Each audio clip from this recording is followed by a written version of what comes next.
Domestic news. The Supreme Court on Tuesday rejected demands for cancelling NEET UG 2024. Now, the top court ruled that there is absence of sufficient material on record to lead to the conclusion that sanctity of the exam was actually breached. Now, the court remarked that the leak of the question paper of NEET seemed to be a limited one and not widespread.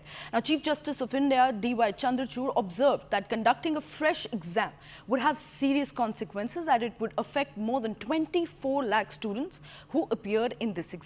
Now, the CJI has also said that cancelling exam would highly disrupt the admission schedule and have cascading effects on the course of the medical entrance exam and its counselling process. NEET की मामला जब सामने आई है, विरोधी दल की भूमिका आज की सुप्रीम कोर्ट की जजमेंट के बाद भी स्पष्ट हुई।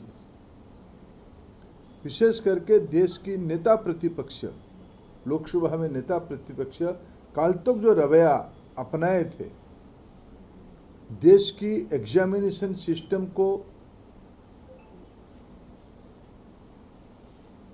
अमान्य करना, उसको सेम कहना, उसको रबिश कहना,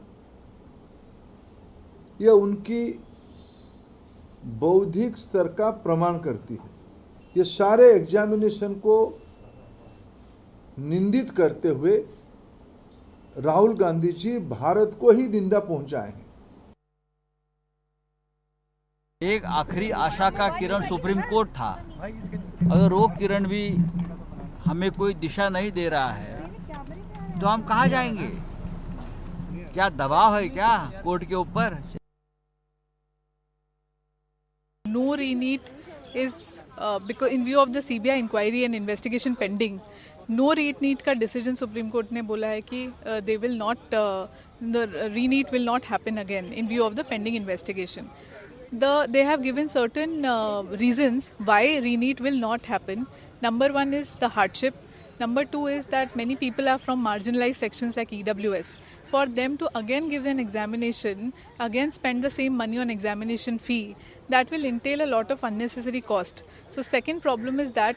Third is that time and effort has been spent by the students to work hard on the examination. So that has also been considered by the Supreme Court. So you have to deal with the malady. Why is this happening? Do we need another structure in setting up an examination? How do we deal with these examinations? All these things have to be looked at. And why should NEET be an all-India examination? That's another thing that Tamil Nadu has objected to NEET as an examination. There are some issues there also, because the NEET examination is based on the CBSE system. And many of the of students in local boards cannot possibly compete with students who are familiar with the CBSE system. So there is an inherent inequality there as well.